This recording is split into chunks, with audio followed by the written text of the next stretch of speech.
Okay, and we are now live. Thanks for joining me, everybody. Sorry, I'm just a couple minutes late. Just had a little bit of a late start today, but glad you can all join me. Let me get my camera zoomed in here, focused. All right. How is everybody doing? I am so excited to be doing this stream today. Welcome, Pedro. How's it going? The official channel, huh?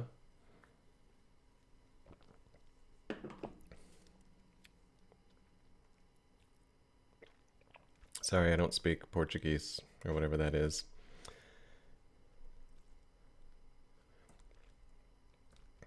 Boom. All right, so let's get started on this. Let me just give a quick refresher to anybody who hasn't been following what I've been working on. I've been making this concept. Of course, you can see the small version in the corner there, but here's a larger version. It's a illustration by Kim Jung-gi, amazing illustrator from South Korea who died last year, unfortunately. And this is the simplest illustration of his I could find. His style is actually quite detailed, very complicated. Pretty much everything would take at least a year to model. So I'm picking something that's going to take only about a month to model. All right, so let's just keep going with this. Last week I was working on the shoe, actually. Probably first thing I want to get that shoe to the size scaled to the scene. So let's go ahead and do that. One thing I'm excited about is the latest version of ZBrush has red shot rendering in it. So it'd be really cool to do the piece really finished, as opposed to in the past where I just kind of get the modeling and sculpting and coloring done and then just move on to the next thing.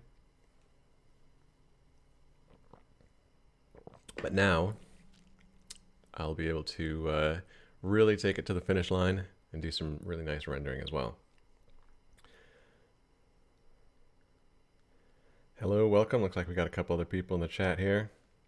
Welcome, everybody. Oh, look, that's cool.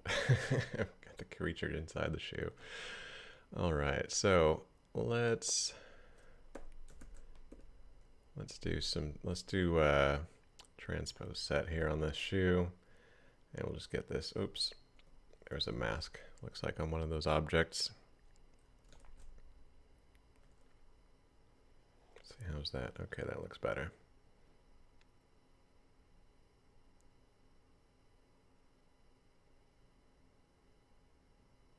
Oh, yeah, this is funny.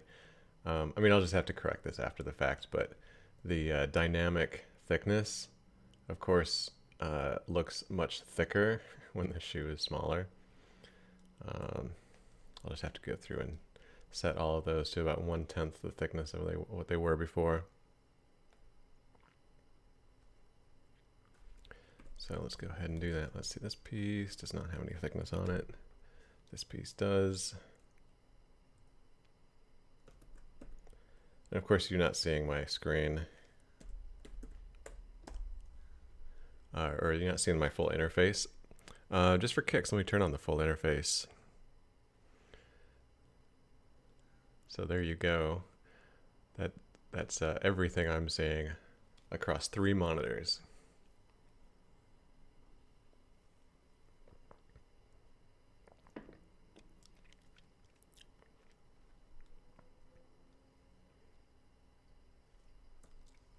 So I'm just going to this dynamic thickness slider that I've got here in my custom interface and just setting everything to like 1/10 of what it was before.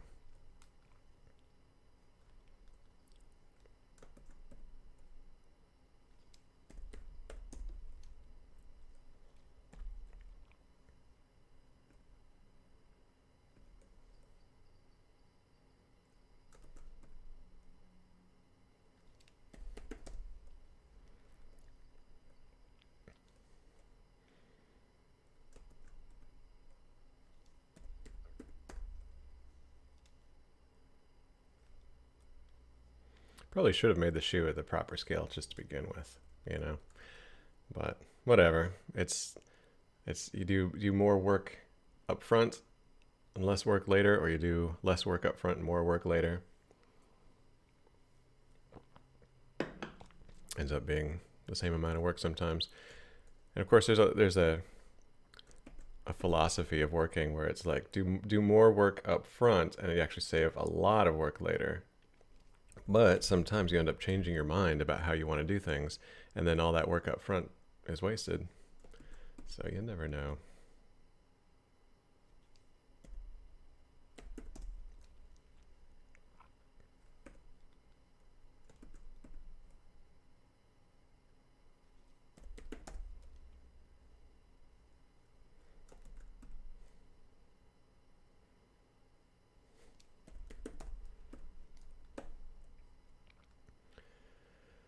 Okay, mostly looks good. A few of these pieces didn't quite fit together the way they did originally.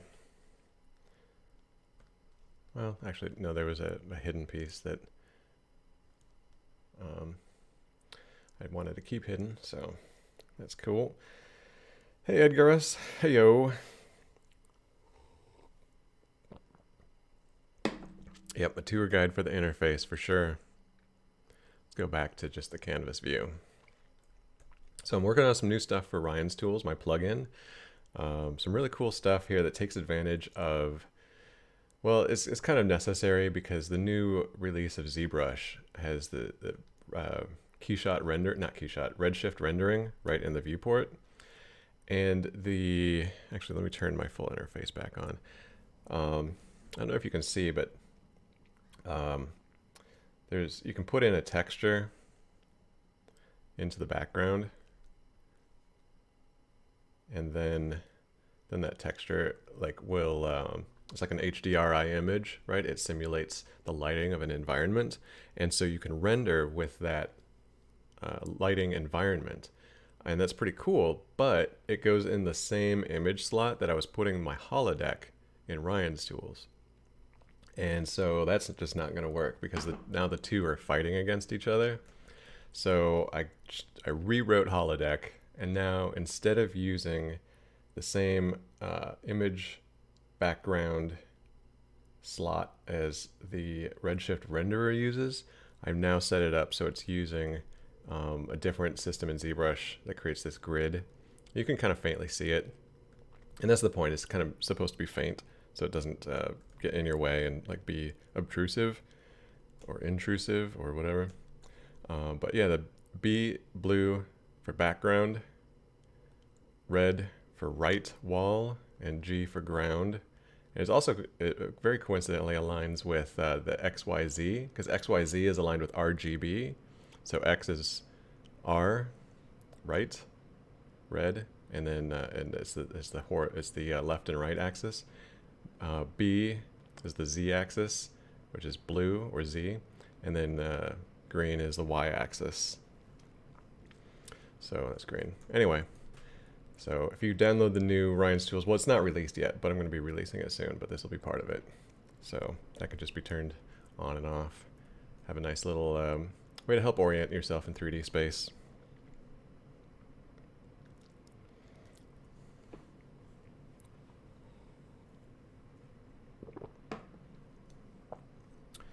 All right, so gonna keep working with sculpting today.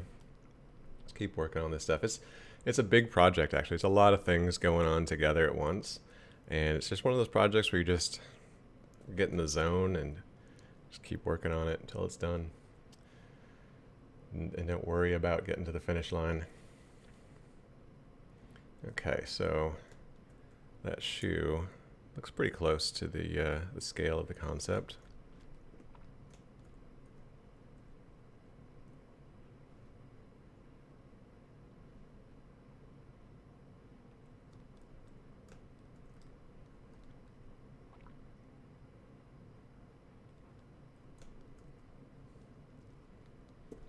I'll just leave it there for now so it's kind of out of the way. Okay, what should I work on next? Any requests? Okay, anyone, if you vote for the snake, type snake in the chat. If you vote for shoe, I'll finish off the shoe. And if you vote for hat, I'll finish off the hat. And if you vote for body, I will do the scales on the body. Well, while I'm drinking my hot chocolate here really quick. Type in the chat now, go.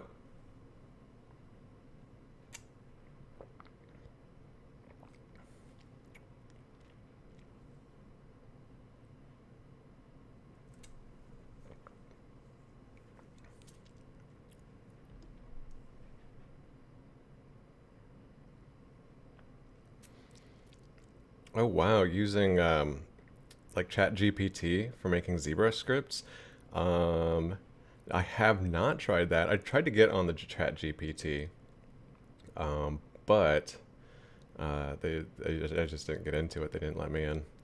But that would be super cool, actually, because I've been trying to figure out some stuff with scripting.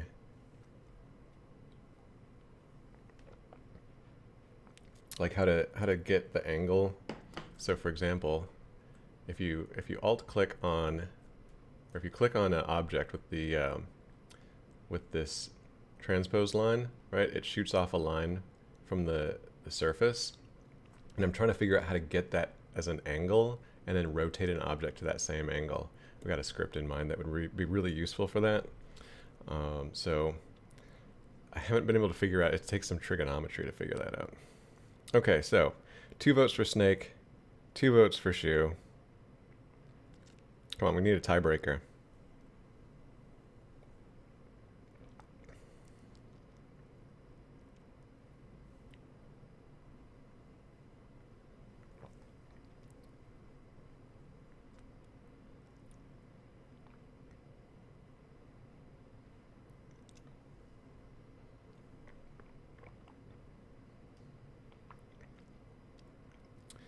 All right, we got a tiebreaker. We'll do the snake.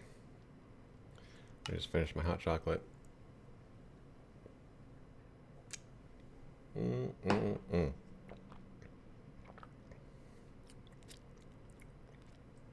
right, let's work on the snake. So, there is a way to make a snake that I can create a repeating piece of geometry and then use a curve to draw out that geometry. So I'm gonna start a new tool here. Any tips for someone just starting with ZBrush? Yes, definitely. My tip would be just start with simple projects. Just like the simplest thing you think you can do, like a stapler. No, don't do a stapler. Do like whatever is like the simplest thing you think you can do, and just see how you can do it, and then try to make something else that's simple but with using like different techniques, and just watch videos. I have videos on lynda.com or LinkedIn Learning. If you search ZBrush Essentials Training, you'll find my course. It's really good for learning ZBrush. There's good stuff all over YouTube now. And so I would just, take it slow, take it one day at a time, learn one new tool in ZBrush, try to make a project with it, and then learn another tool, make another project, and you'll just keep building up your skills that way. Okay, cool. So let's get a cylinder in our scene. So you can see the snake. It's the repeating pattern, right? So he's got some scales on the belly and then this pattern on the back. So I'm going to try to make one section of that pattern and then repeat it in a curve brush. See how this works out.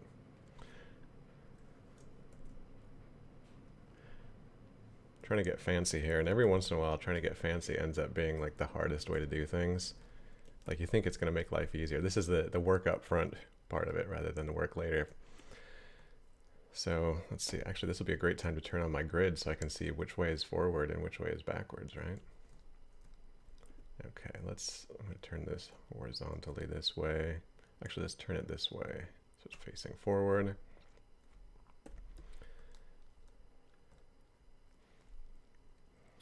So based on the drawing, it looks like each circle segment probably has 2, maybe 3 scales on it.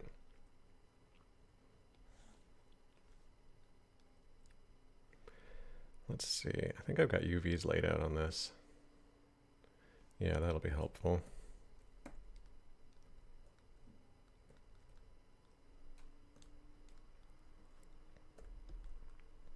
So for this repeating, we want to make sure we keep the same vertices and edges on one side of it that we have on the other. So we don't want to like mess that up at all.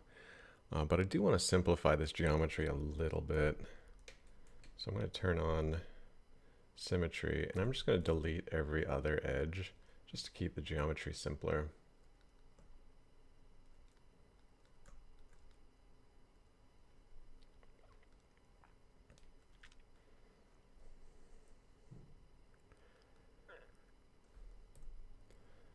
Okay, so there's 3 scales. So I'm going to get some geometry there for that. And then, let's see, gotta make sure. Okay, so I'm going to start the belly scales a little lower than halfway down. So probably these bottom ones here. So we'll isolate that into a polygroup. Isolate that into a polygroup.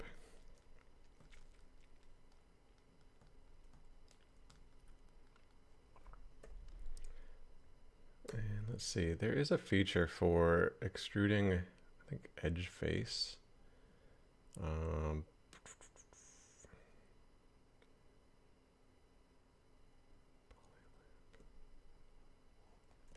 that's not what I wanted. Yeah, that's kind of what I want, but let's see if we can get it working.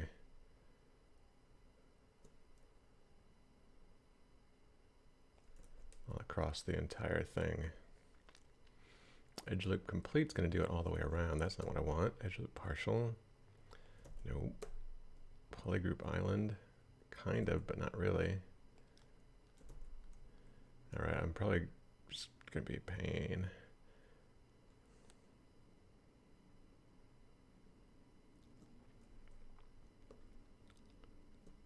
You know what? I'm just going to do it a different way. Hello, XOX Cyrillic. I guess that's Cyrillic, I don't know.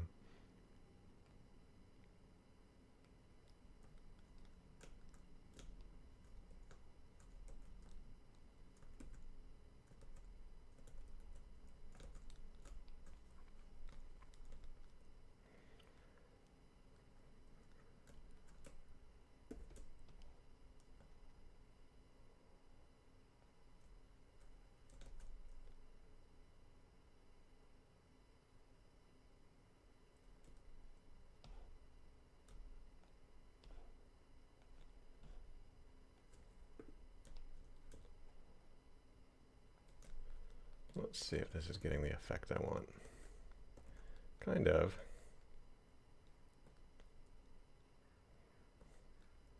You really need my help. Well, go ahead and ask a question. If I can help, I'll do the best I can. Can't promise anything.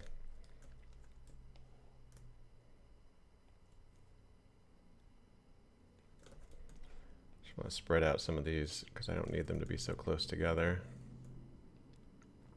when they're not being used.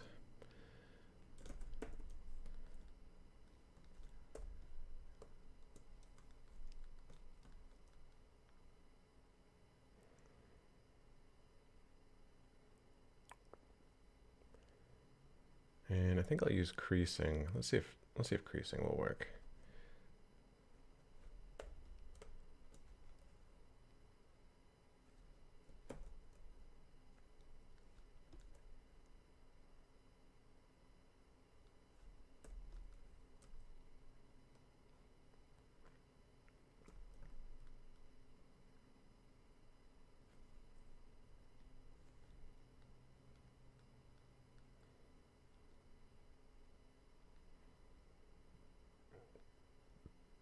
Just want to crease these, get a nice sharp edge on them.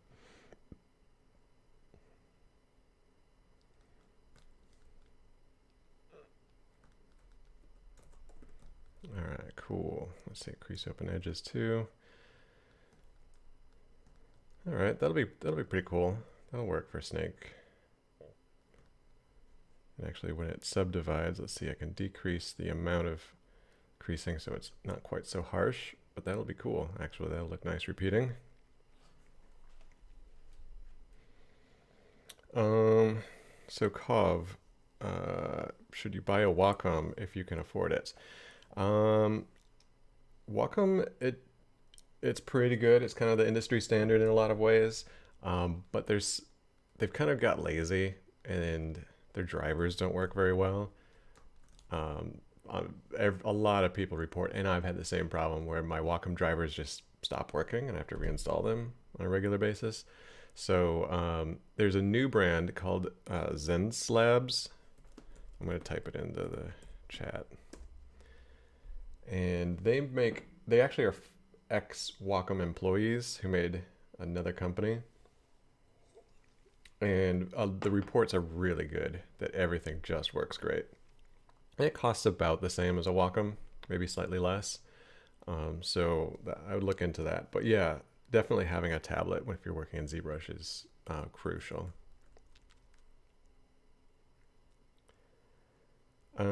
Yes, you would install Redshift through the Maxon application. I can't really give tech support on that kind of thing, but yeah, generally I think that's what you do.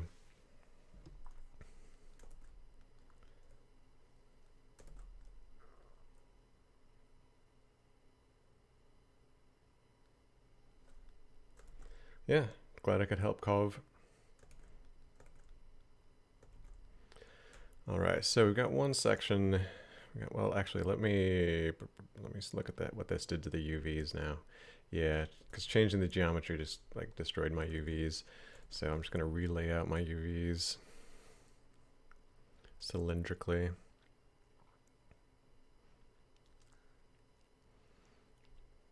So supposedly what I can do is I can create a texture, and then when I make this duplicate out along a curve, that texture should repeat along as well with the UVs. So hopefully this will work. Edgarus, I don't think there's a point in upgrading tablets if you've got one that already works fine. Tablets, pretty straightforward technology, you know. The tablets are actually, they have no moving parts, right? So other than replacing nibs, there's really nothing that wears out on them. And so that's actually Wacom. It's one reason not to buy Wacom is they do this planned obsolescence thing. So when I bought my new laptop, well, 4.5 years ago, I plugged my I plugged my Wacom tablet into it. That was like a 10-year-old tablet. This still worked perfectly fine, and the tablet just refused to work. Like I installed the drivers, and the drivers were like, "Oh, this is a new laptop with a really old tablet. We're just not going to let you use it. It's just the drivers are. We're just not going to let these drivers work with the old tablet. So you have to go buy a new tablet." That's what they do, because otherwise you just keep using the same old tablet forever. So they kind of force you to buy a new one, which I was really pissed off about. And at that time, Zen Slabs didn't exist, so I couldn't just go buy from their competitor. So if you do have to upgrade, I would this is just out of pure spite, but don't buy from Wacom.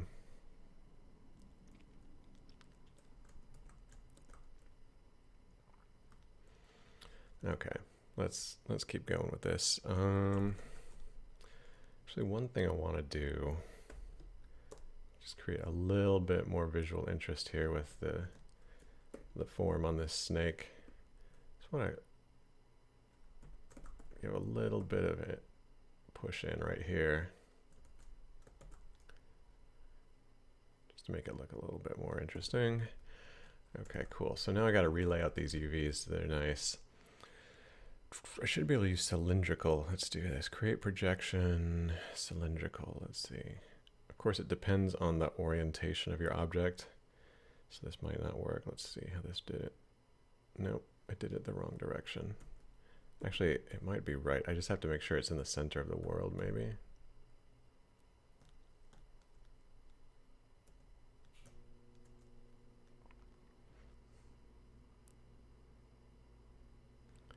UV cylindrical.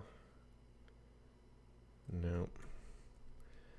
This is always frustrating. This isn't quite ready for prime time, but you just kind of have to rotate it a couple different angles because the cylindrical orientation may or may not be in a useful direction.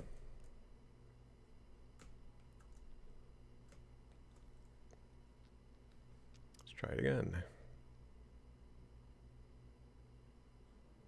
That wasn't good. You know what? I'm just going to take it into Maya really quick. Sorry, Maxon.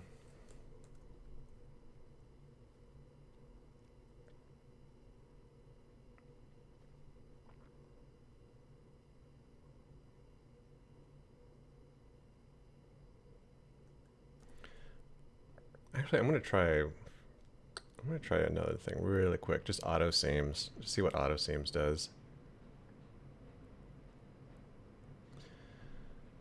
You know what? It's close enough. Or actually, I got even a better idea.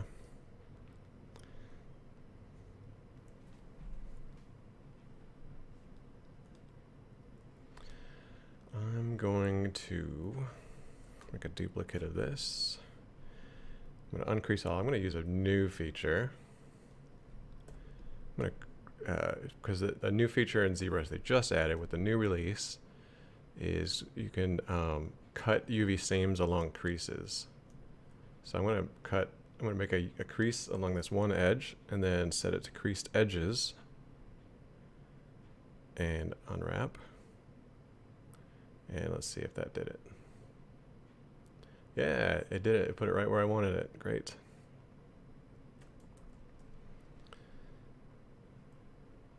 So now I can copy these UVs and paste them to this object. And now I'll just edit these UVs. I just want to straighten them out a little bit.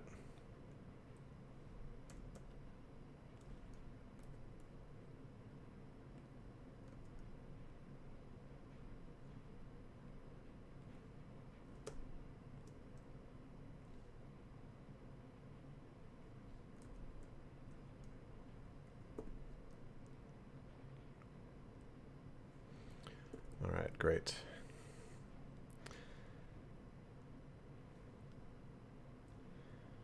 Okay, let's now,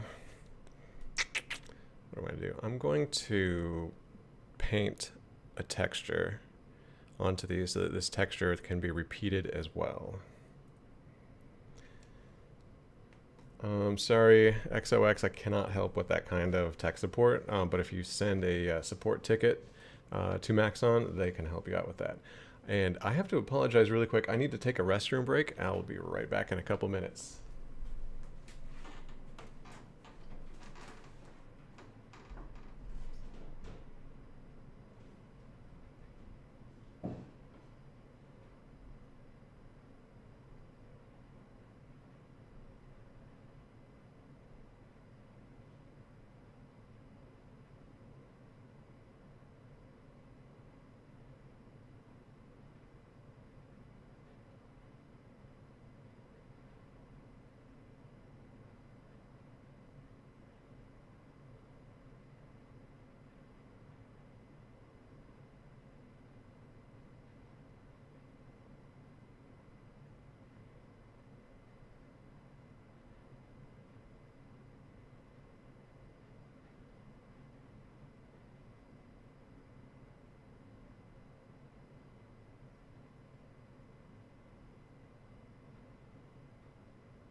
All right, thanks everybody. Thanks for sticking with me. Okay, where was I? I was about to paint some textures on this snake segment. Hi, Ara. All right, got my painting texture applied. Let's do, how should I do this? Okay, I'm going to duplicate this object just because I'm going to have to subdivide it.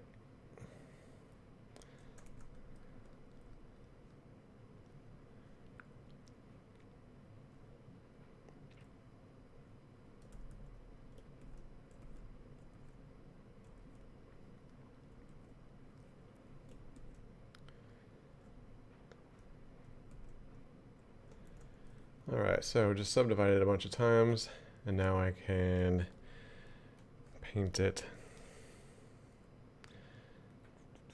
So let's see, let's paint it. Let's fill it with a pale green, like the concept. Can always modify these colors later, either in Photoshop or in ZBrush, but just want to get something in here. And then actually what I want to do is color this a little bit different.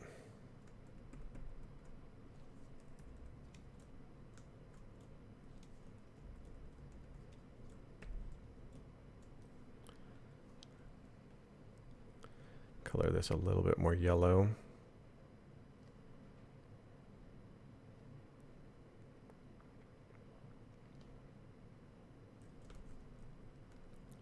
A little subtle difference there. What tool did I use to make the scale elevated? I went into the ZBrush and used the, what was it? Extrude edge face. And that will kind of pull things out like that. Okay, cool. Now let's get that pattern going.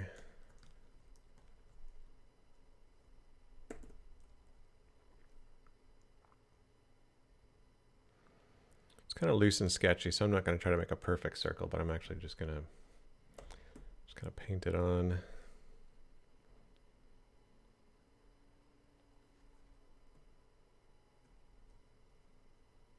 Oops, got to subdivide it. Back up higher subdivisions.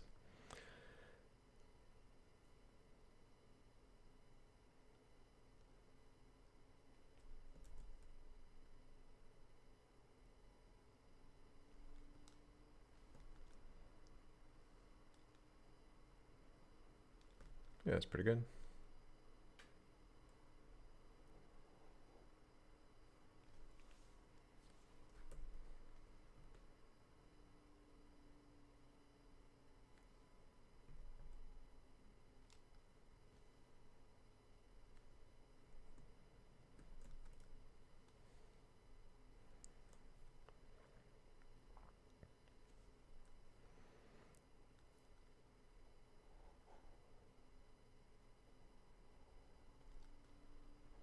Then there's like a softer shape painted on here.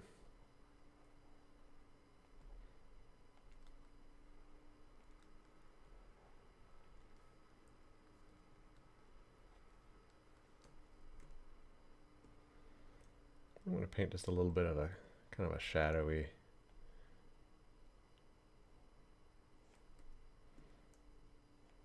thing right in there. Just kind of give a little more visual interest.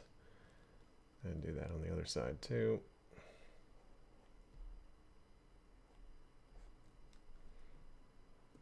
And maybe a little bit underneath each scale.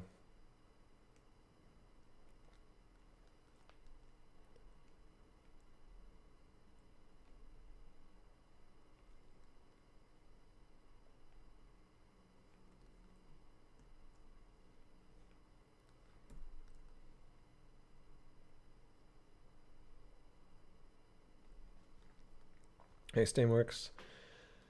Things are going good. Thanks for dropping in. Okay, cool. Now that we got this texture done, let's actually put this on a texture.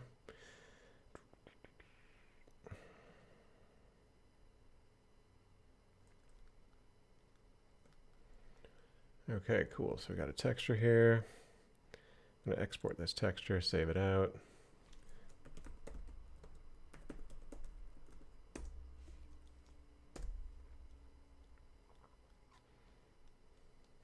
So hopefully I should be able to apply that texture now to the the full snake body that I create with a curve. Hopefully it'll work. We'll be seeing here soon if it really works or not. Okay, now I need to turn this into an insert mesh brush so I can put it on a curve and repeat it. So actually I'm going to save this file really quick. Let's just save this as snake segment, just in case there's a problem.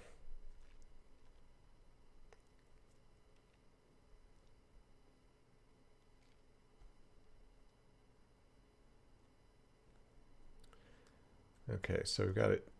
The way this segment is oriented on your screen determines the direction that the insert mesh brush reads it. So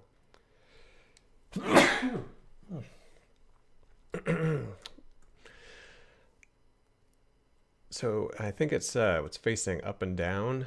It will attach the bottom to the top. So let me rename this snake segment. And let's see, we'll go to brush, create insert mesh, create a new one, and let's test this out.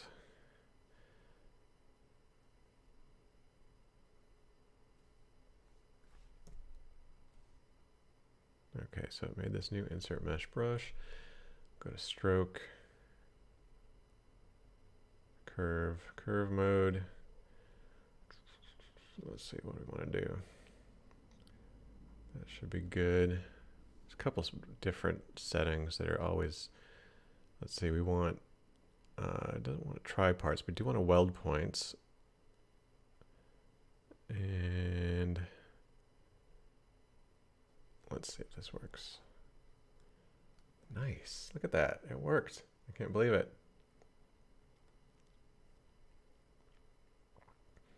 Okay, cool. So with that segment now, let's see if we can apply that texture to it.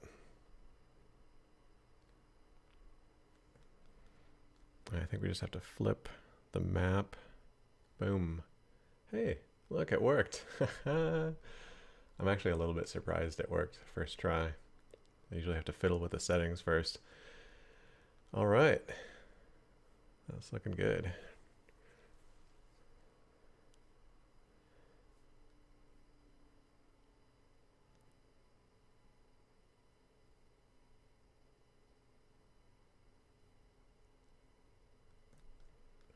All right, let's save this brush. Save as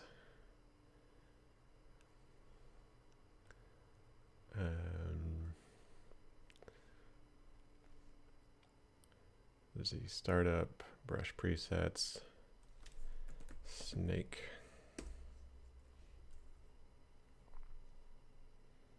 Thanks, Steamworks.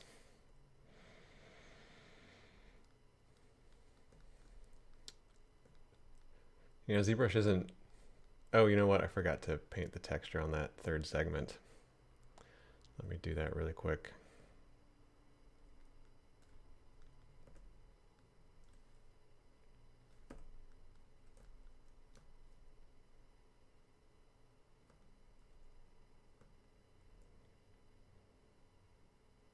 No plastic. This is the latest version of ZBrush, if that's what you mean by the best version.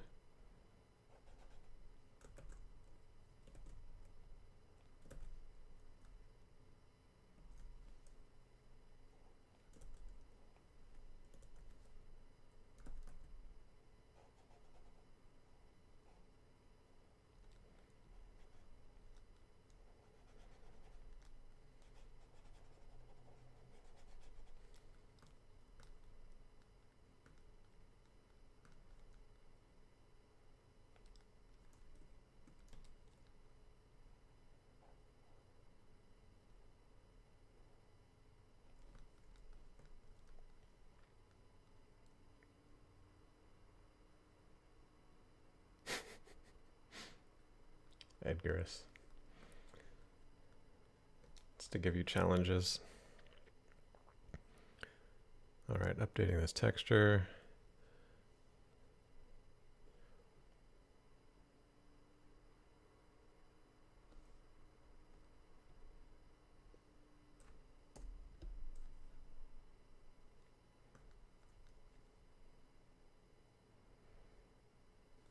Okay, now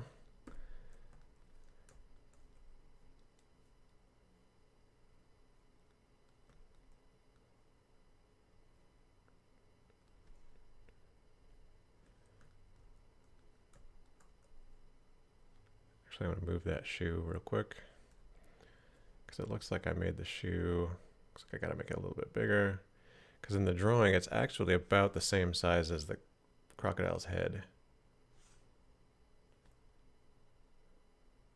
Move it up a little bit.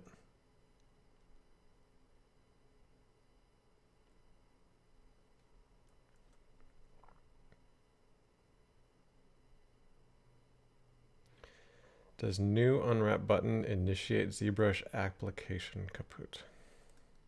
I have no idea what you're talking about, sorry.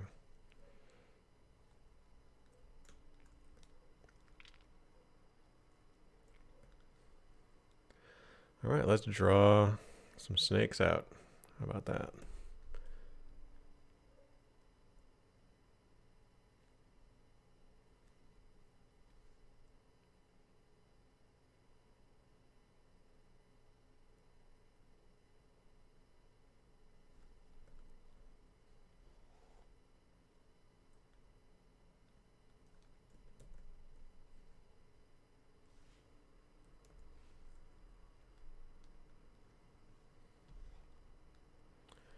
Oh yeah, I've got snap mode turned on. I gotta turn that off.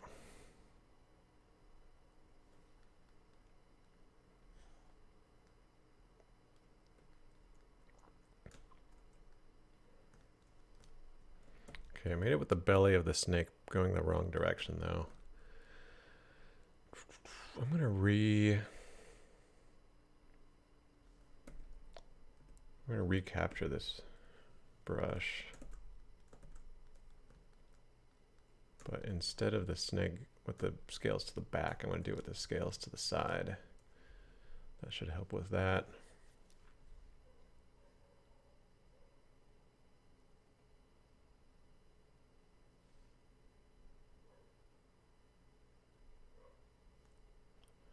We'll append that. And then also I'm going to do one with it going the other direction, just so I can draw either direction, depending on which way I want the scales to be facing.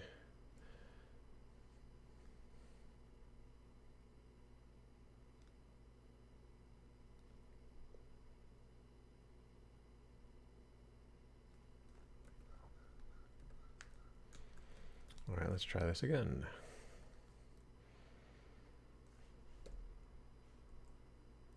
Uh-oh, it looks like it captured, I thought it was only going to capture the visible subtool, but it looked like it captured, yep, every subtool. I don't know why I did that. Oh, it's not because, it's because there was, because I drew out.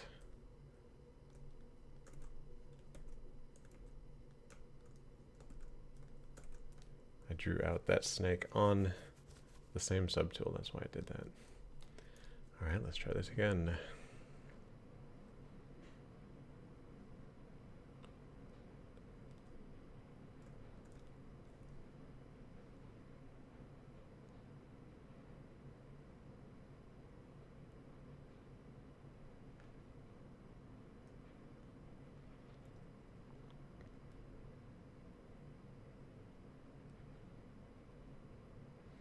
Oh, the new UV unwrap feature makes your ZBrush crash? Yeah, sorry about that. I haven't had it crash for me, so.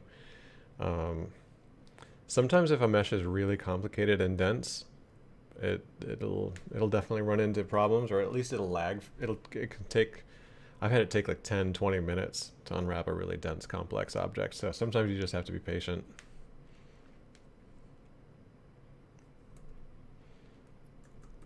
All right, let's try this again.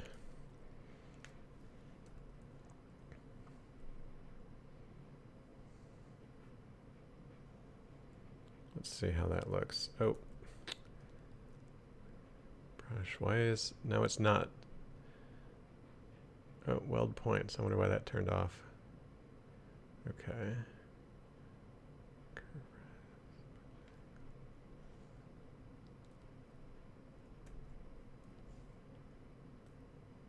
Okay, that's pretty cool. I like it. Now I just need to have it draw from the correct point in space.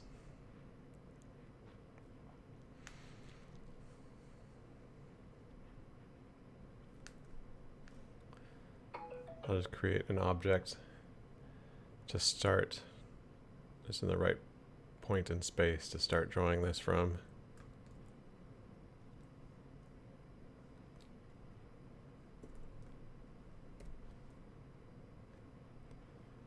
Okay, let's see if this works. And I'm going to try to, well, I'm just going to loosely try to like get the same shape, but, and then I'll just modify it later as needed.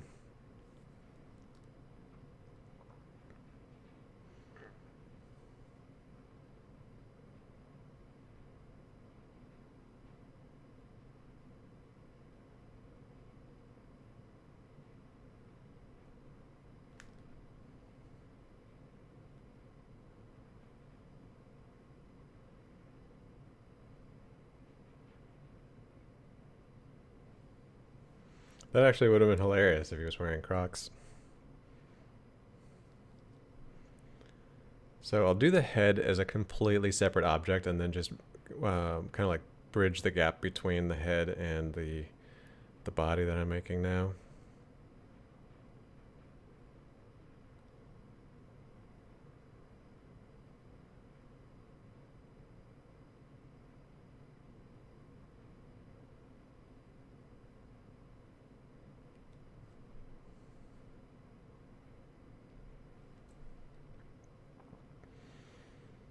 Kind of get this loosely in place, and then of course I can have it shrink and taper to a narrower tip at the end as needed.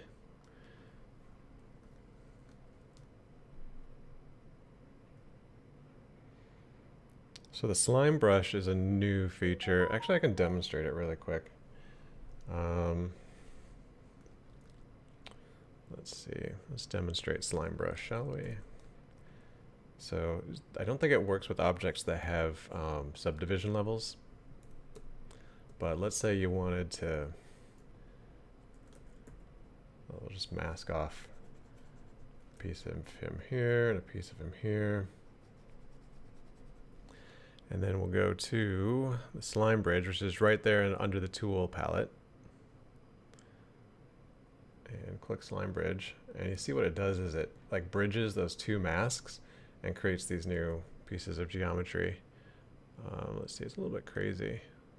See what happens if we do just one.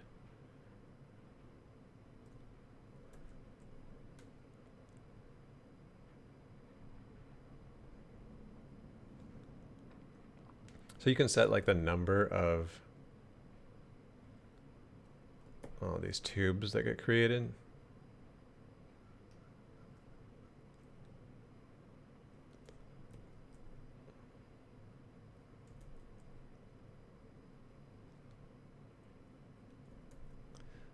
It doesn't always respect the number you put in. It kind of like just you tell it the number that you want, and it just kind of like does what it wanted to do anyway.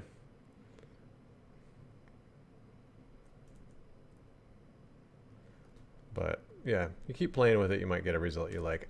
I don't know. I feel like the result is a very specific look, and unless you're going exactly for that look that it gives you, it's kind of like not a lot of point in using it.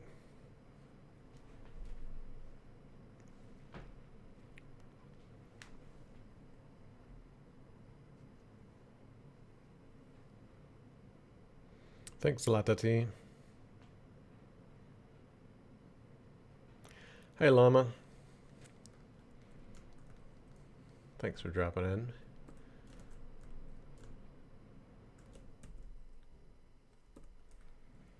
All right, I'm going to go ahead and get the rest of the snake shoelaces in.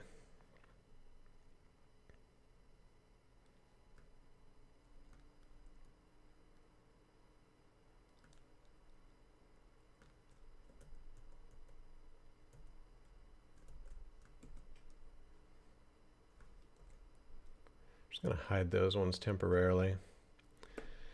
One thing I don't like about the insert mesh brush is you have to put it on an existing object. It won't put it into its own new subtool. Just an annoying thing about it. Okay, so go back to the snake brush that I made.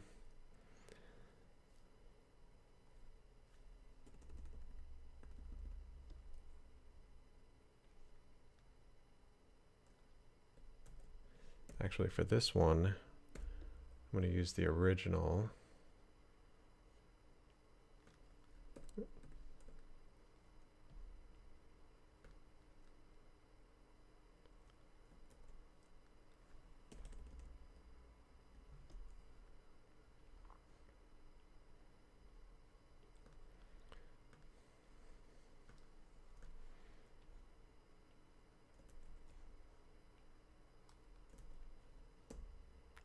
Trying to get the size right.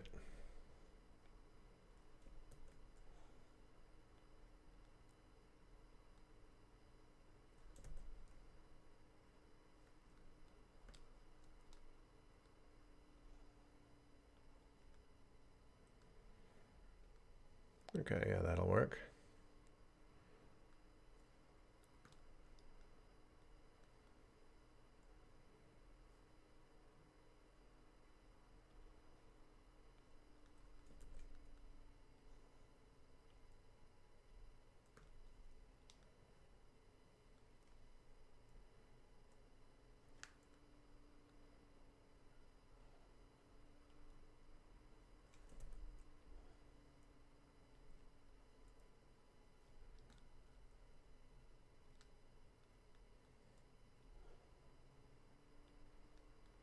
And of course, it's going to take a lot of massaging to get all of these really resting where they should be. It's all part of the process.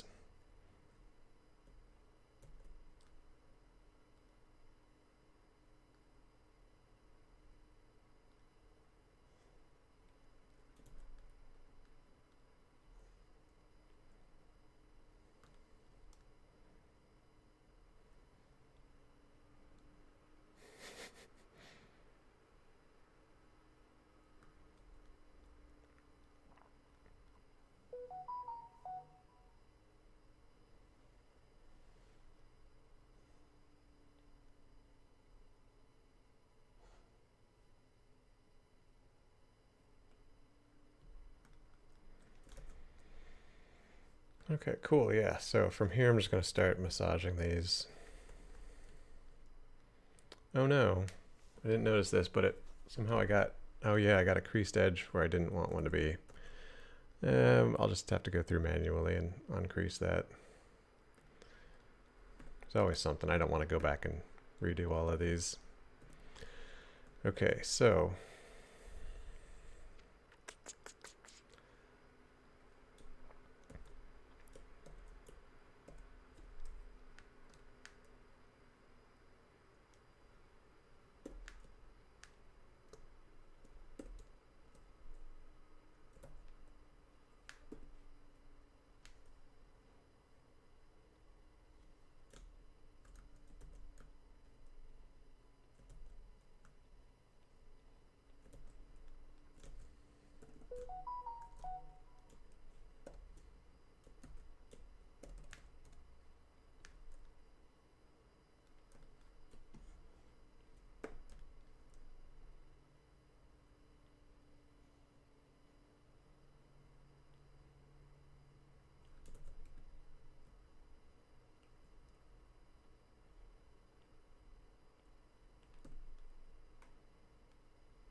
hey, no plastic.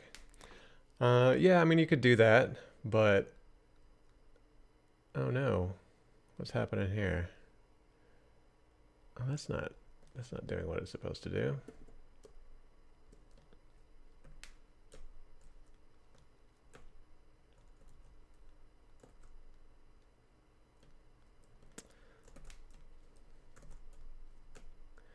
Yeah, I should have set this up better. I should have paid closer attention to exactly what my geometry was doing, because now I've created like a problem that I'm gonna have to manually fix a lot of.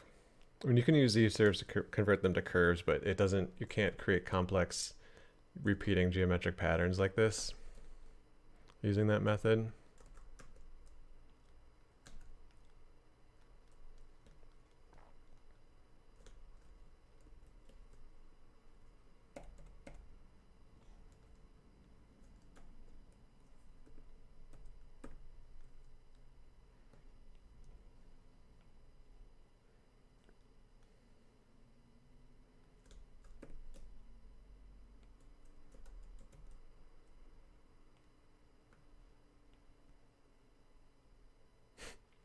Slime Bridget.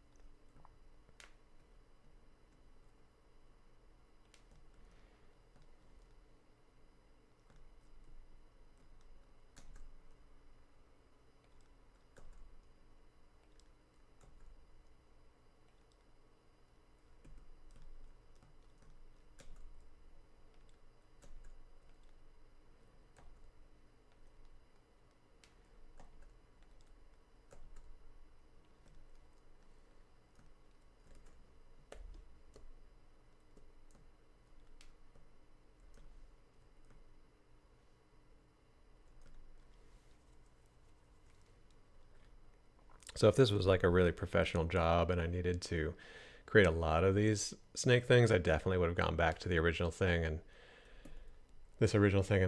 and realized, oh, you know what? I need to uncrease this border edge. I need to make sure that this edge is pulled away from the border a little bit, yada, yada, yada. But yeah, so there's so many things to keep track of. It's always something that's gonna create more work for you later on that you didn't catch. So that's why I always say, like, don't kill yourself trying to make sure everything is set up perfectly, because it's never going to be perfect. See if this texture works on it. Hey, it worked.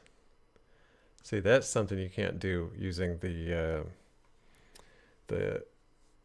Z spheres and then convert to curves.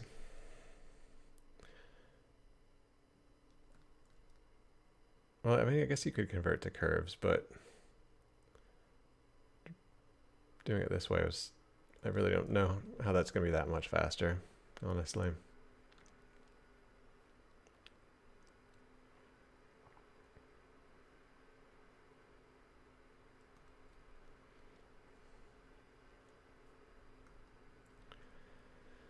Okay, so we're just going one piece at a time. Thanks for sticking with me, people.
Something I might want to do as well is like take this tongue and push it down.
Llama, that is correct. I am away next month. Actually, for the next 2 months. Actually, till mid-April. I'm going to Colombia. Going to be off-grid a lot of the times. Well, not necessarily a lot of the time, but I'm not going to have my, my nice microphone and camera set up. So it'll be, it just wouldn't. And I'm not certain I'm going to have good internet on a regular basis. So it's better to just not try to do my live stream while I'm gone.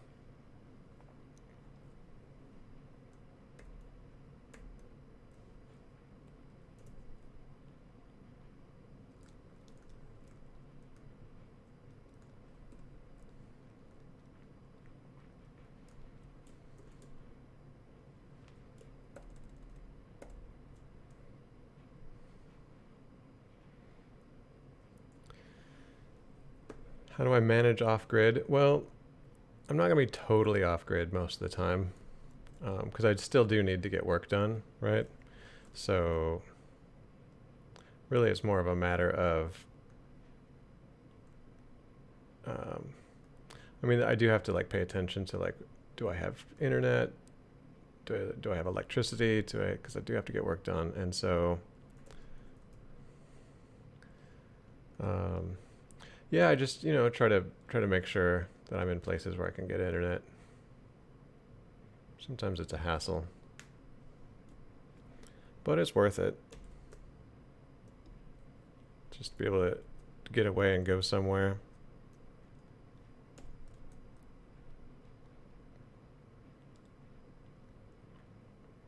Go somewhere exciting and fun, warm and sunny.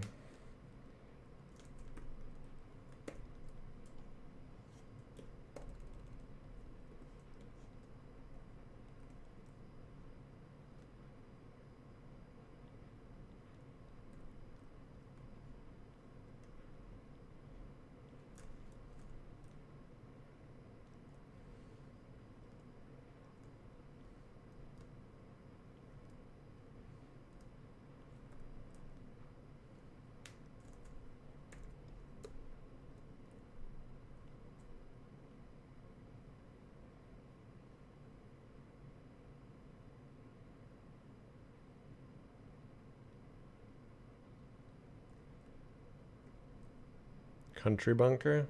What does that mean?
There's a snake in my boots. I like it.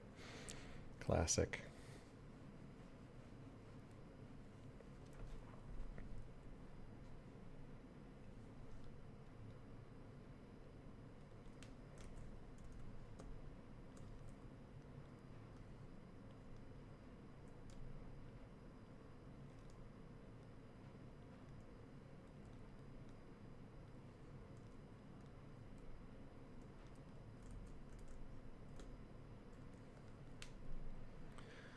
Slowly but surely, getting this shoe in here.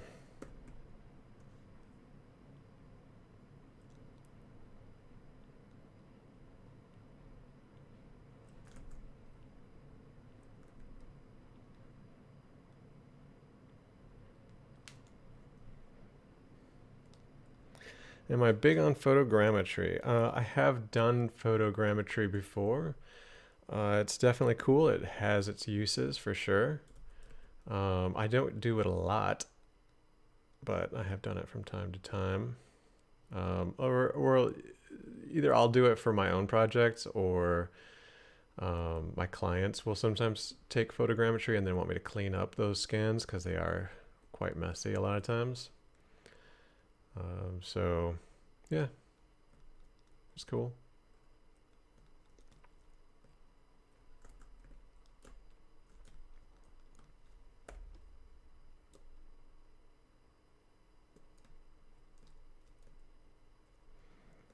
Why no plastic? Have you used photogrammetry much?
Yeah, that's a really good point. No plastic. I mean, AI is the way I've been thinking about AI lately is like, okay, so AI does a lot of stuff for us, but the role of the artist, I feel like, has always been someone who understands the relationship between what they are doing creatively and what their medium does for them for free. So if you look at like a ceramics artist, right? Someone's working with clay. The clay does stuff for free for you, right? It it maintains a shape, or it allows you to push it and cut from it and add to it, and it's sort of like it allows certain things for free, right? Or paint, there's certain effects and looks and styles that it just kind of gives you for free. And AI is definitely something that's going to give us a lot for free. But the role of the artist is to understand what it doesn't give for free and try to fill that gap. It's going to be tricky though, because AI gives us so much for free. But hopefully we'll find ways to understand what it doesn't do, and use our own creativity to fill that gap. Are you comfortable with AI would precisely generate that shoe on the fly in a matter of months? You mean take the work that it would take me months to do and do it in seconds? I mean, I'm not comfortable with the fact that AI can do it on the fly. It might take away my job. I have tried Blender, Yusuf. Not a lot, but I've done some stuff with Blender, sure.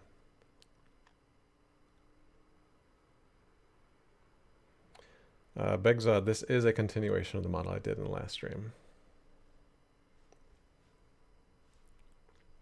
Yeah, no plastic. AI is kind of scary in the sense that it does a lot of the stuff that I do for my career a lot faster and easier.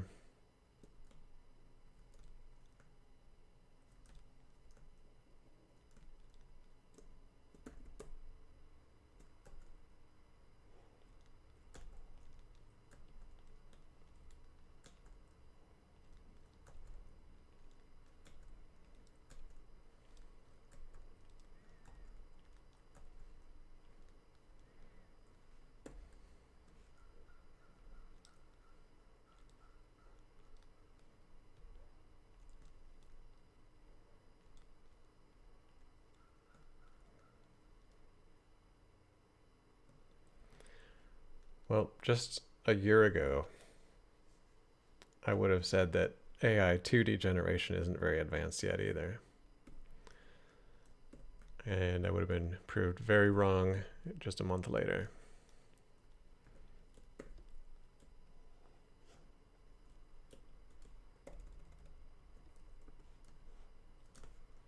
I think we're just a couple of years away before 3D is as good as 2D is now.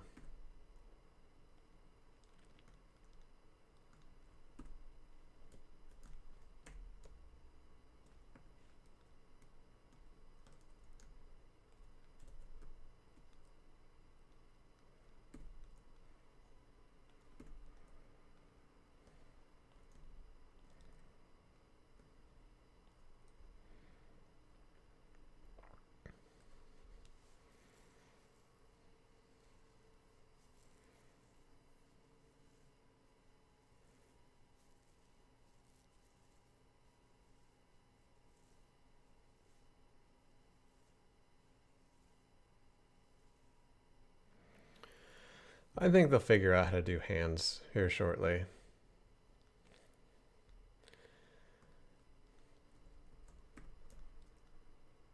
And I'm not so sure about the lawsuits either.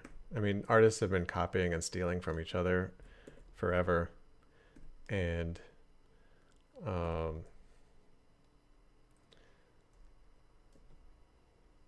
I mean, you look at like musicians, especially, constantly copying from each other. And then there have been some lawsuits actually over music. And I don't know that those lawsuits are really that valid. Like, what was that song? That was Pharrell Williams and someone, no. Yeah, was it? No, I can't remember who it was. Anyway, they got sued for a lot of money because they borrowed the vibe of a song. And I'm like, that's what every musician does all the time.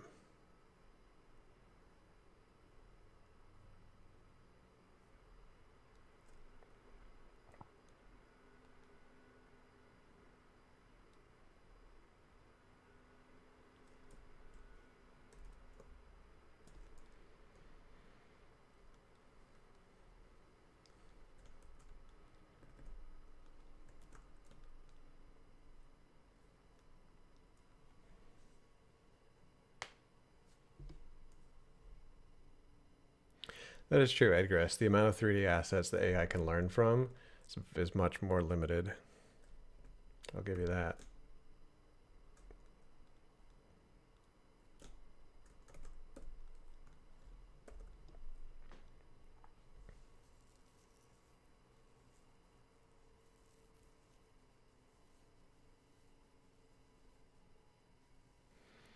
I mean, that's true, Llama. It is stealing from people, but I mean, ask any artist if they're not like every artist is also trained on the art of other artists without their permission. And is that stealing? We assume no, because they actually put the work into doing new drawings themselves, even though those drawings are inspired by other artists.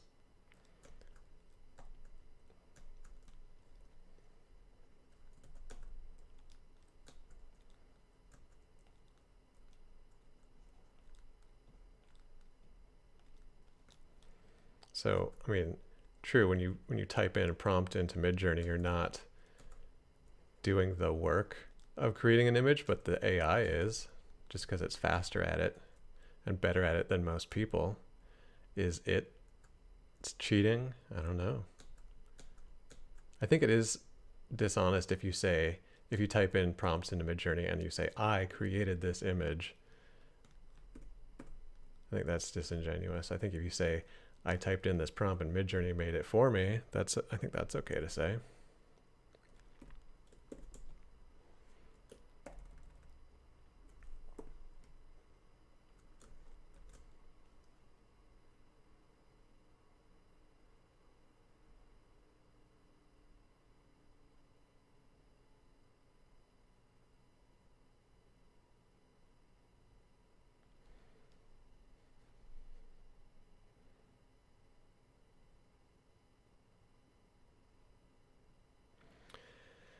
Well, Joshua Farthing, I agree with you. AI will start doing every job that a human can do. And I'm actually okay with that to a certain extent. Like, if it's going to take all the farm work jobs and the hard labor jobs and the coal mining and the dirty jobs like that, and it saves humans from having to do those jobs, I'm sure. And if the money it is created by AI doing those jobs for us can fund things like universal basic income and free education and healthcare for all, and then everybody can then focus on creating creative pursuits and making the life that they want for themselves. I'm all on board. Hopefully, it'll turn out that way, but I am skeptical that the corporate interests and government interests will allow that to happen.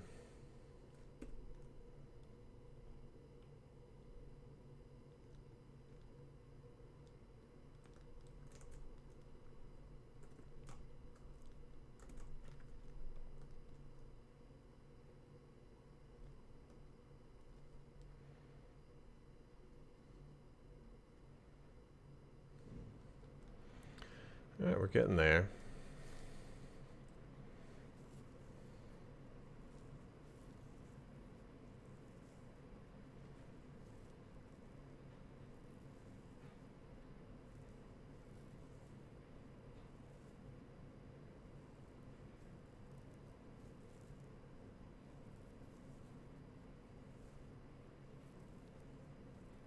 Just reading up on the comments here. Really good conversation.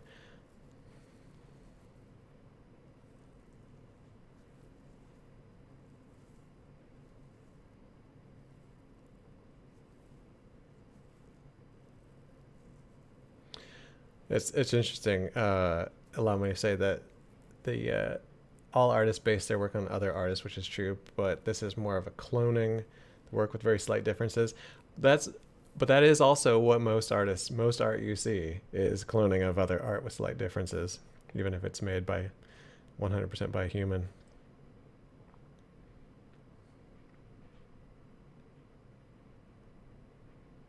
Yeah, no plastic. That actually might have to be the case where you actually have to video record yourself making the work. But then again, it won't be long before AI can make video, and you just say, AI, make a video of a person painting this AI generated painting. That's just a couple of years away, too.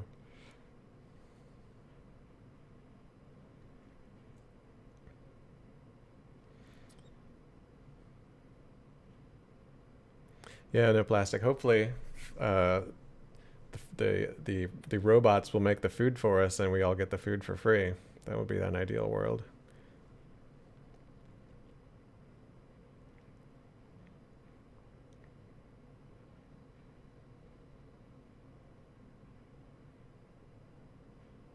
If AI can read topo and do UVs, hooray! I actually like retopology and doing UVs by hand.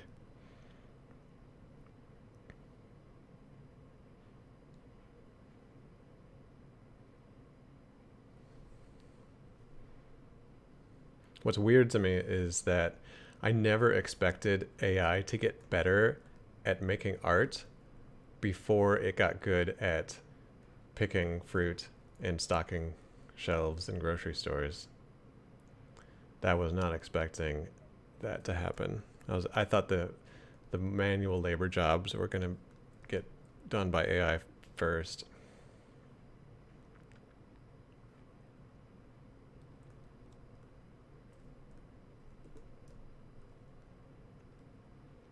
Because supposedly they require less intelligence, right? But I was just thinking, is this AI art truly artificially intelligent, or is it really more artificial believability? Because what it really does, and ChatGPT also, is that it makes an image that is believably made by a human. But it, but if you actually analyze the content, it's not that intelligent.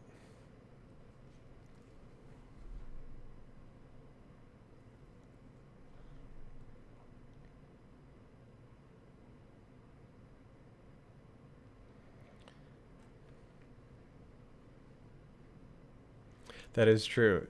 Advancements in robotics to do those manual labor jobs, it turns out that manual labor is actually harder for robots or non-humans to do than creating convincing artworks.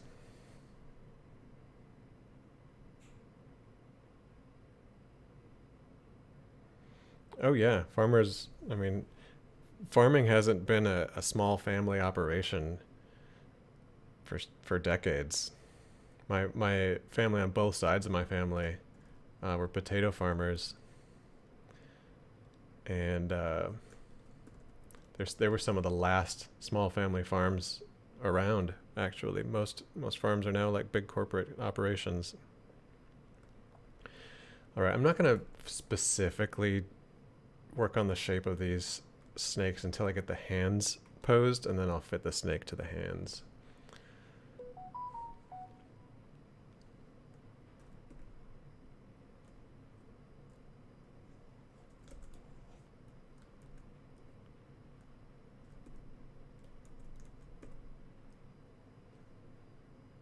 Uh-oh. I think I just did... What did I do? I think I just accidentally separated all these. And they lost their texture. Hold on. Okay. Whew. I thought I had lost... Made it lose its texture.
Oh, you know what?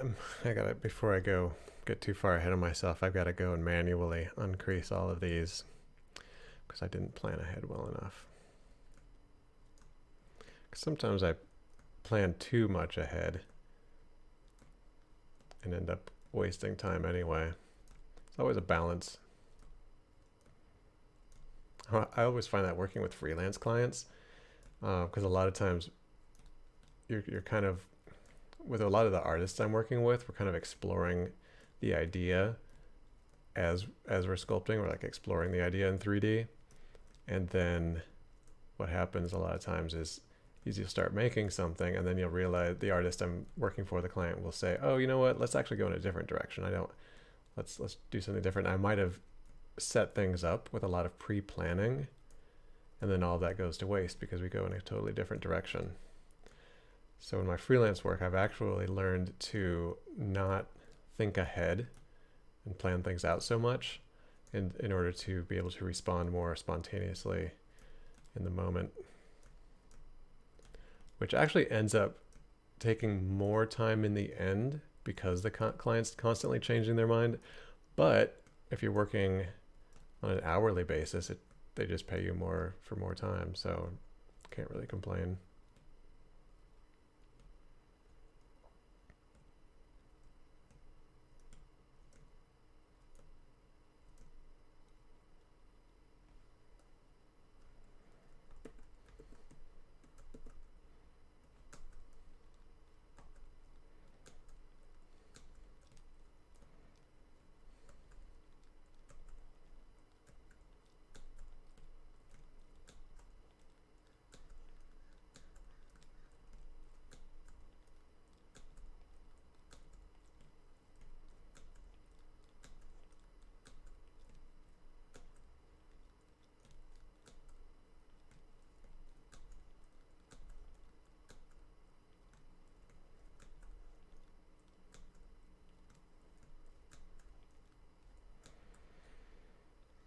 I think one of the big questions about AI to me is like, who is in charge of it, right? If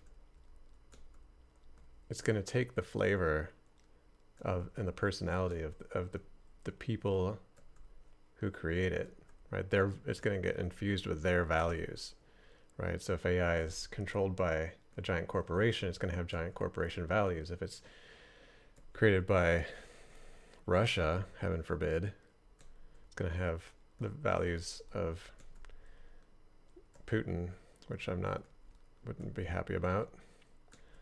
What would be interesting is what would happen if you put AI in the hands of a primitive tribe in the Amazon, right?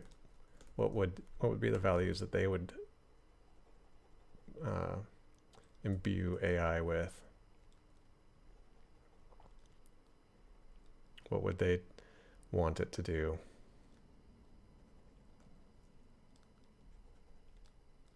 So I think the people who are making AI have to ask themselves is, are my values really the values we need to be imposing on everybody in the world with this technology?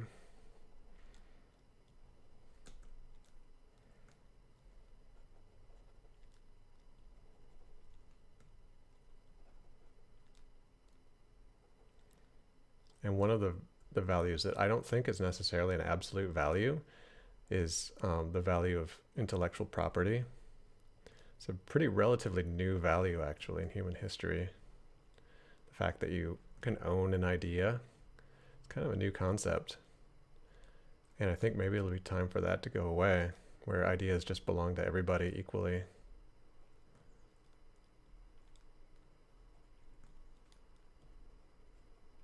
It's the way it used to be. If someone made a song, it was kind of understood that someone else could just take that song that didn't belong to you.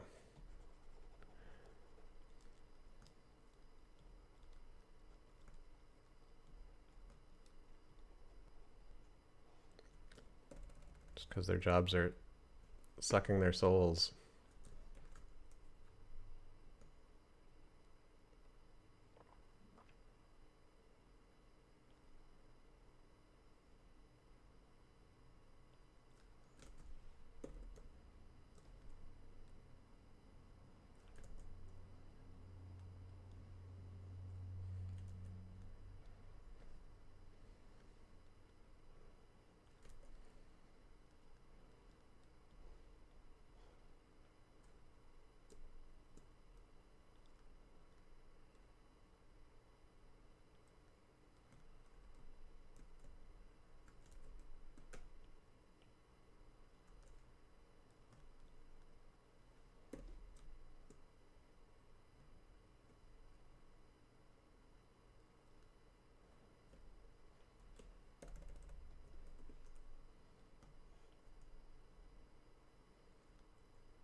Derb.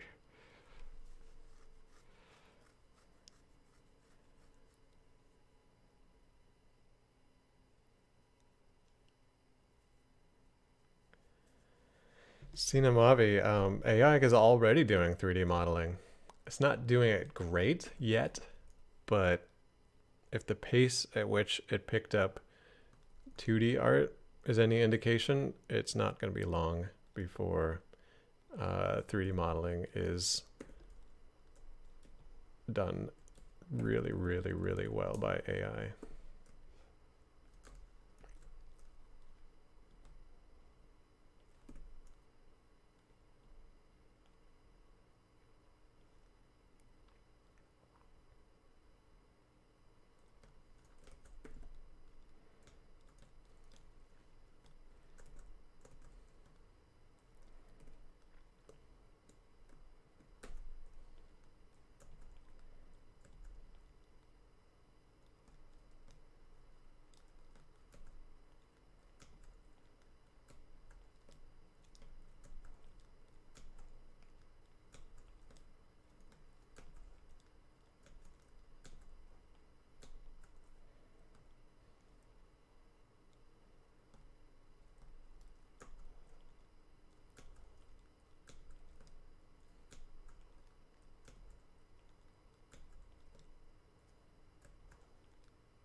What I've been thinking about lately with the AI thing is, so it's, you got ChatGPT, which actually is able to create text that's very convincingly looks like it was written by a human.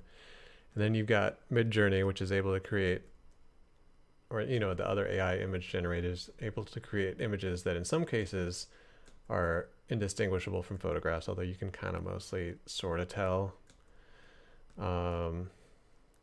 But I think that's actually intentional. They intentionally dumb down its ability to make photographs so that people aren't making deep fakes so easily.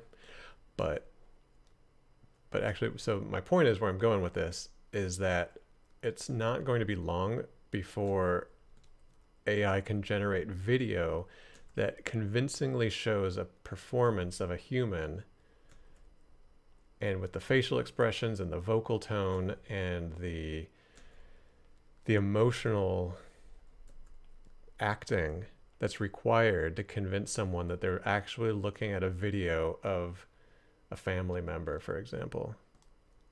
Right? And so you could pretend to kidnap somebody and make a kidnap video showing your loved one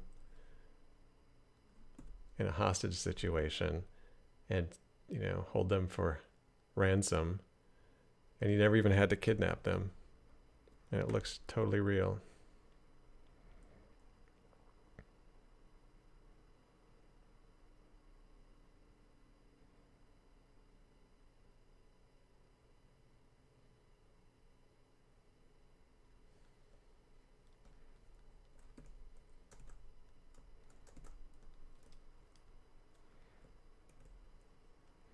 Let me go ahead and save this before it crashes, before I decide to model a stapler.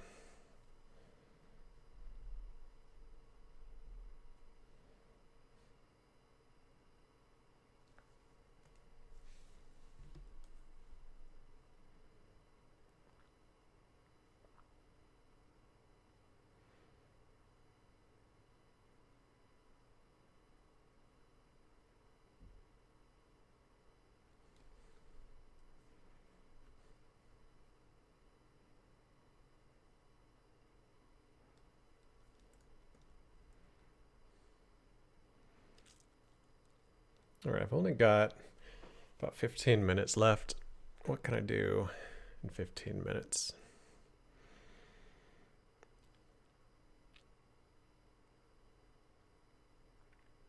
I can start sculpting the head of the snake. I'll start doing that.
Thanks for dropping in, No Plastic.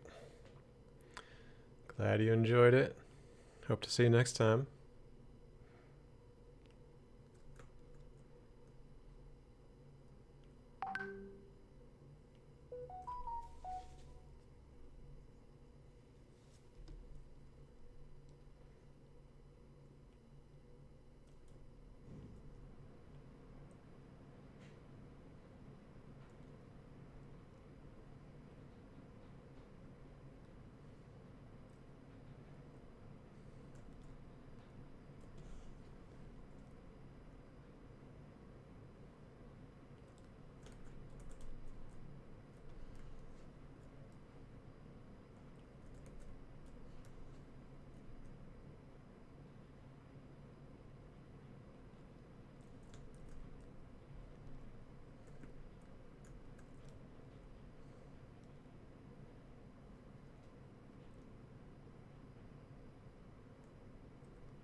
Hey, Sinamavi.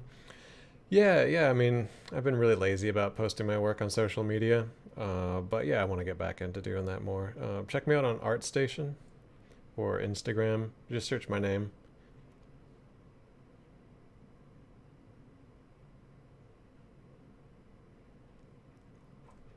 Yep, Llama, universal income would definitely be a big change to our lifestyles. Hopefully for the better. I don't know.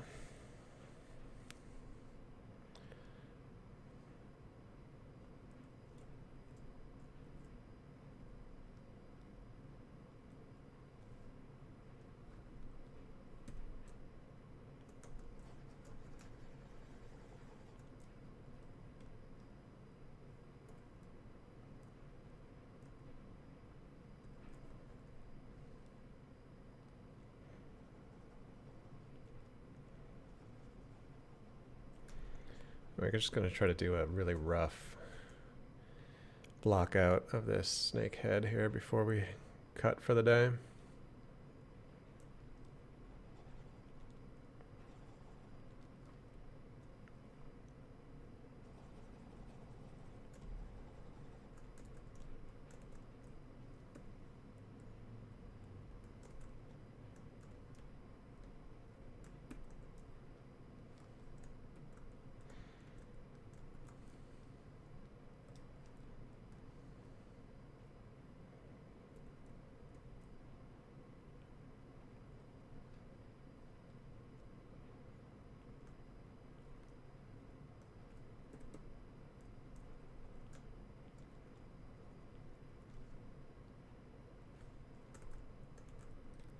That's weird.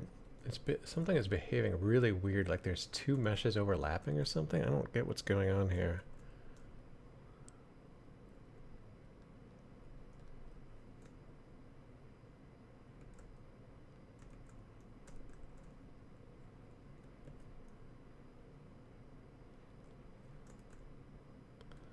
See that? It looks like there's two overlapping meshes, but there's only one. I don't understand how that's possible. What is going on here?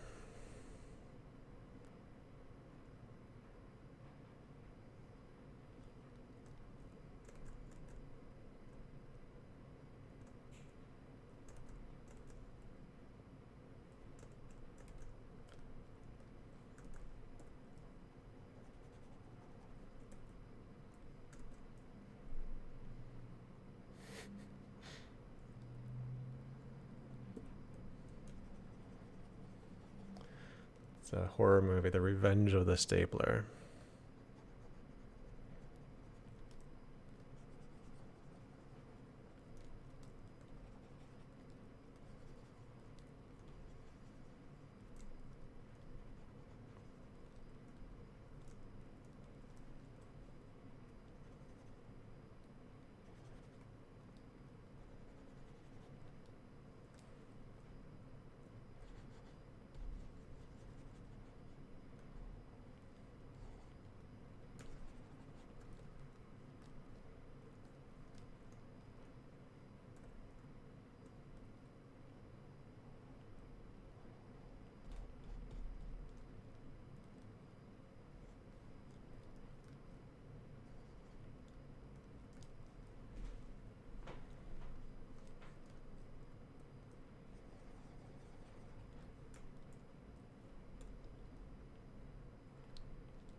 Oh, I know why it's doing that. I had instance turned on.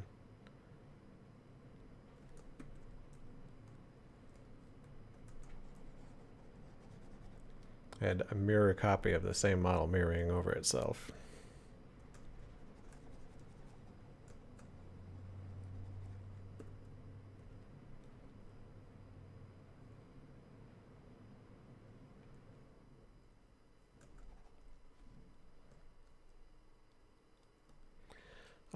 I prefer pen tablet without the display. Got a whole rant on why that is. But yeah, I want to go into it while I'm working on this because why not? When you've got the Cintiq display tablet, you have to position the tablet in such a way that either your neck is comfortable looking, like having your neck up straight looking at it, but then you have to reach your arm up and then your shoulder gets tired, or you bring the tablet down and then you hunch over it so that your arm is in a comfortable position, or you kind of put it halfway in between where it's like not great for either your arm or your head. But with a regular tablet, you can have your monitor up in a position that's comfortable for your neck, and you can have your arm down in a position that's comfortable for your arm, and it's the best of both worlds.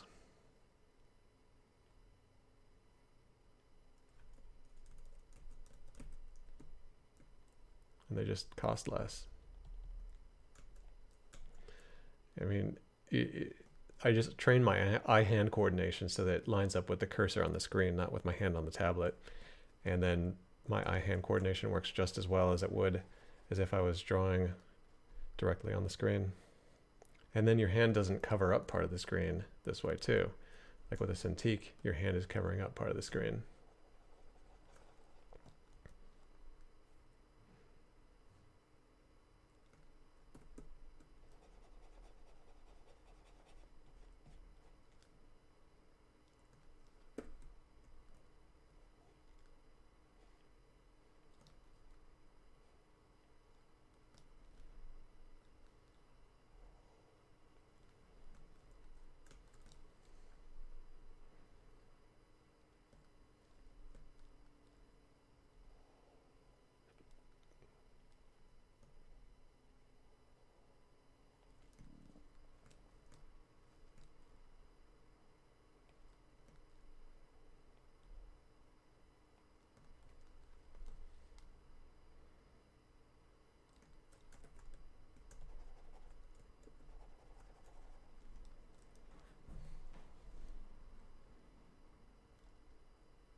I like these cartoony eyes, they're just totally popping out.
We've actually just got a couple minutes.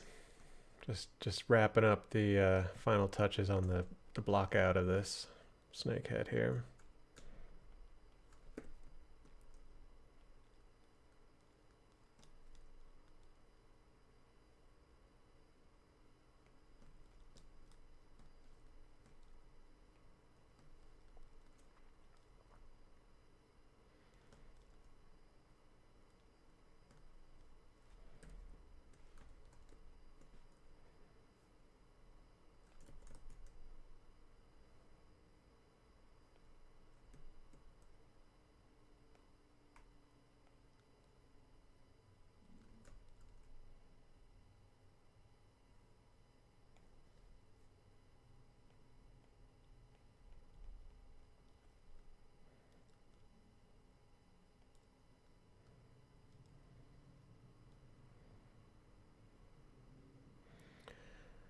Hey Jen Tillert. So yeah, I will continue working on this when I get back from Colombia in April.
This actually might be a cool project to practice the redshift rendering on, because we've got these eyeballs with, you can make an eyeball with like an outer layer that's shiny, and then the inner layer has the iris and the pupil, and building up an eye that way. It'll be pretty cool to experiment with that. I've done that in other renderers, but I haven't seen how Redshift handles it. So that'll be a fun little learning experience for everybody. All right, looks like we're done for today. So yeah, sad I won't be seeing you guys for the next couple months, but I'll be starting this back up in April, and really excited to finish off this project with you at that point. Let me just bring back everything onto the screen really quick so we can just see where this is going.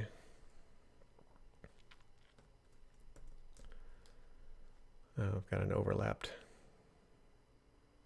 I don't know why it's showing part of the, oh, there we go. All right, so yeah, definitely lots of things to do here yet on this. Get the snake head attached to the body, get the rest of the gator body done, the hat, get the other shoe done. So lots of cool stuff to do on this still. So hope to join you guys on that at some point in the future. Thanks a lot. Have a good one.